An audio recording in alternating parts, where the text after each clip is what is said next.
Inquisitor.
Here we go. Did you hear the news? From Haven's fire come we, the able true. To Skyhold now, a fortress strong and free. We rally with our hero born anew. Inquisitor, there's none as brave as she.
I think that one is just me showing off.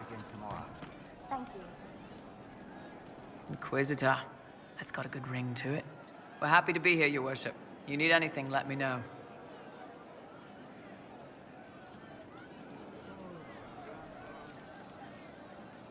I'd like to know more about the Iron Bull.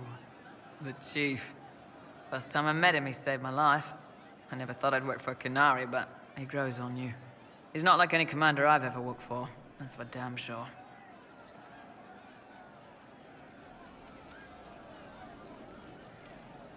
How's Iron Bull as a commander? If you know what you're doing and hold up your end, he's easy. He doesn't accept any less. He keeps us alive, he leads from the front, and if you've an idea that'll win the fight, he listens. I've seen bands whose captains had to prove they were swinging the biggest sword. Bull isn't like that. The charges might give him more lip than you'd expect, but every one of us would lay down our lives for the big ass. How did a Tevinter soldier wind up in a Kunari spy's mercenary company? I wasn't a soldier at the time. I was in some trouble, trying to flee Tevinter. A Tribune and his men caught me in a border town tavern. They meant to make an example of me. Bull killed them. Gave up his eye doing it. Patched me up and asked if I was looking for work. I've been putting up with his jokes ever since. That's how he lost the eye? Yes. The guards had me on the tavern floor when Bull came inside and yelled for them to stop. One of them saw trouble coming and figured he'd finish me off. The guard had a flare. Bull put himself between me and the blow. Big horned idiot. Didn't even know me. Is it strange to work for a Kunari? He hasn't tried to convert us to the Qun, if that's what you're asking. The Bull's charges don't care who you light a candle for, so long as your shield stays up. If he hadn't told me he was Ben Hasrath, I'd have thought he'd left that life behind. I didn't expect he'd tell you all that he was a spy. Not the whole band, but those who've been around long enough to trust. He figures most of us would find out sooner or later, and it should come from him. Eyes to eye, he says. It's never messed up a job. He just writes letters back home. Lots of the boys write letters back home. We'll talk later.